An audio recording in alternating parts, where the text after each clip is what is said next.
నమస్తే, welcome to our channel.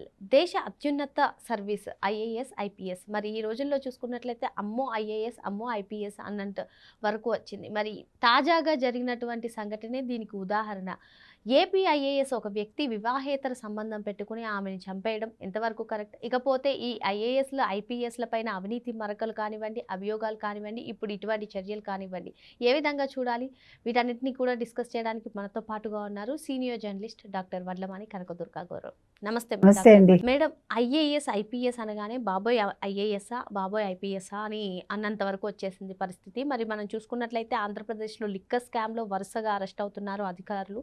మరి ఐఏఎస్ల పైన, ఐపీఎస్ల పైన ఇటువంటి అభియోగాలు, అవినీతి మరకలు. ఈరోజు తాజాగా జరిగినటువంటి ఘటన ఒకటి.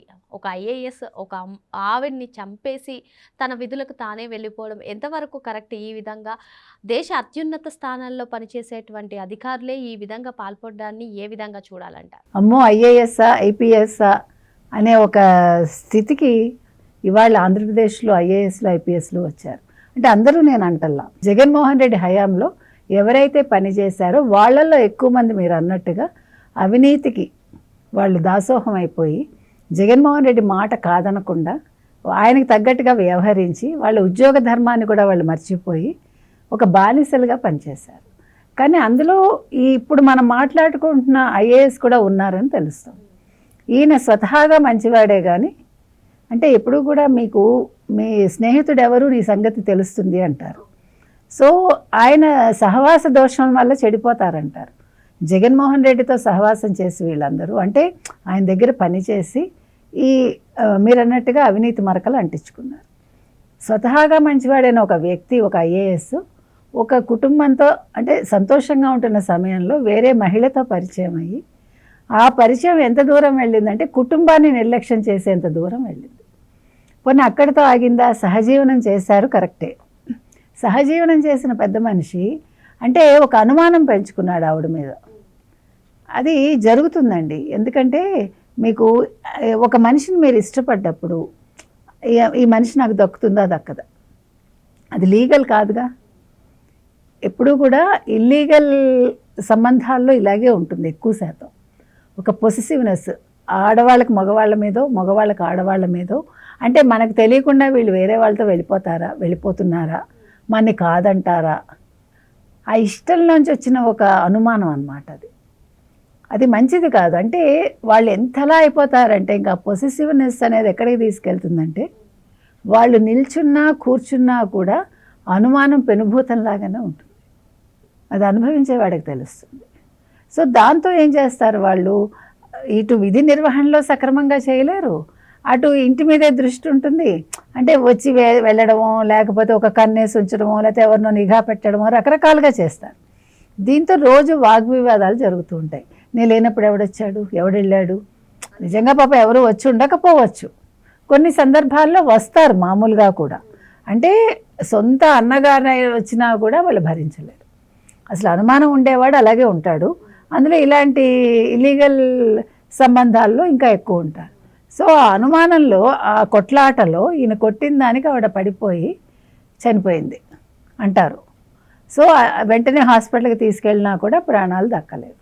ఆయనకుండే ఇన్ఫ్లుయెన్స్ ఉపయోగించి మెడికో ఇది ద్వారా ఆయన మొత్తానికి అది మాఫీ చేసుకుని ఏదో చేసుకున్నాడు ఆయన. అది మరి శవాన్ని ఏం చేశారు ఏంటి అన్నీ సహజ సిద్ధంగా చేశారా మనకు తెలియదు.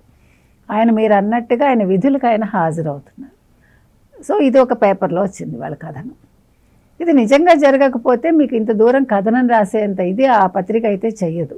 వాళ్ళ నీడ గాసిప్స్ ఇవ్వరు వాళ్ళు. ఆ వ్యక్తి కూడా ఒక మంచి కీలక శాఖలో చేస్తున్నారని తెలుస్తుంది.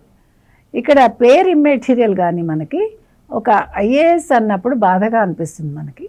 అంటే ఎంత ఉన్నత చదువులు చదివినా కూడా మనిషికి ఉండే సహజ గుణం ఏదైతే ఉంటుందో అది పోదు.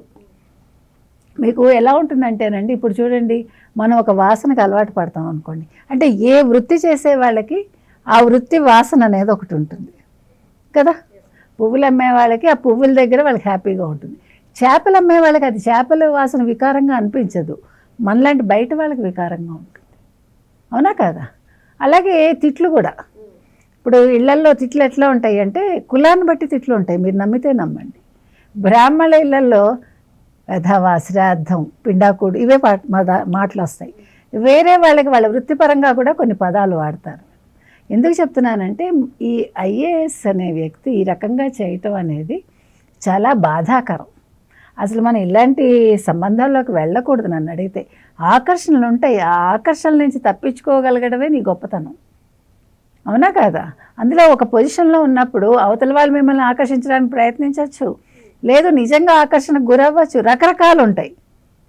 అది మన సినిమాల్లో ఎన్నో చూస్తాం. ముఖ్యంగా సునీల్ ఒక సినిమాలో నాకేసారా మా నాన్నని అంటాడు చూడు, అతను బాధపడతాడు. అంటే వాస్తవాలు అవి. మనం చిత్రసీమలో కూడా ఇలాంటివి దొరికి చూసేవాళ్ళం. ఇప్పుడు అన్ని రంగాల్లో వచ్చింది అది. అంటే ఇప్పుడు సహజీవనం అనేది ఎప్పుడైతే ఎక్కువైపోయిందో దీనికి ఈ ఫీల్డ్ అనేం లేదు, అన్ని రకాల ఫీల్డ్ల్లోనూ ఇవి వచ్చాయి. కాకపోతే ఏంటంటే మనం ఆలోచించుకోవాలండి whether how to go for it or not అనేది. అది ఎంత దూరం వెళ్తుందంటే ఇప్పుడు చూడండి, కుటుంబాన్ని నిర్లక్ష్యం చేసి ఆ పిల్లలు ఎంత బాధపడతారు. తండ్రి మన దగ్గర లేకపోతే పిల్లలకి ఆ బాధ ఉంటుంది కదా, తల్లి లేకపోయినా ఉంటుంది. నిన్న మీరు చూసారా, ఇరాకీ పిల్ల, చిన్న పిల్ల ఒక తల్లి బొమ్మ గీసుకుని దాని మీద పడుకుంటే అది ఎంత హృదయ విదారకంగా ఉంది మనకి. నేను అనేది అది కుటుంబాలను ఎందుకు నిర్లక్ష్యం చేస్తారు? మీకు ఇష్టమై పెళ్లి చేసుకున్న కష్టం నిష్ఠూర్వం మనం వెళ్ళాలండి. లేదు పూర్తిగా తెగతెంపులు చేసుకున్నాక ఇలాంటి సంబంధాల్లోకి వెళ్ళాలి, అంతే తప్ప ఒకళ్ళని బాధ పెట్టి మీరు ఈ రకంగా చేసి. నేను కొంతమంది ఆడవాళ్ళని చూశాను, ఫస్ట్ ఇలాంటి సంబంధాల్లో చాలా బతిమాలుకుంటూ నువ్వంటే నాకు చాలా ఇష్టం, నేను చచ్చిపోతాను బెదిరించి వచ్చి ఎంత దూరం వెళ్తుందంటే నీ భార్యను వదిలేస్తావా వదిలేవా అనే స్థితికి తీసుకెళ్తారు. బెదిరింపులతో ఈ సంబంధం కొనసాగుతుంది. అది నిత్యం ఒక అగ్నిహోత్రంలో రగులుతూనే ఉంటుందన్నమాట. కాబట్టి ఇలాంటి సంబంధాలకు దూరంగా ఉంటే మంచిదండి. తొందరపాటు ధోరణులు కూడా పనికిరావు. మీకు నచ్చకపోతే వదిలేయాలి. అనుమానాలు పెంచుకుని జీవితాలు పాడు చేసుకుని మీ జీవితంతో పాటు మీ కుటుంబ జీవితాన్ని పాడు చేసి ఒక మహిళని మనం అంటే చంపేయడం అనేది ఎంతవరకు సబబని మనం అడుగుతున్నాం. మరో అంశంతో మళ్ళీ కలుద్దాం. Thank you madam. Thank you.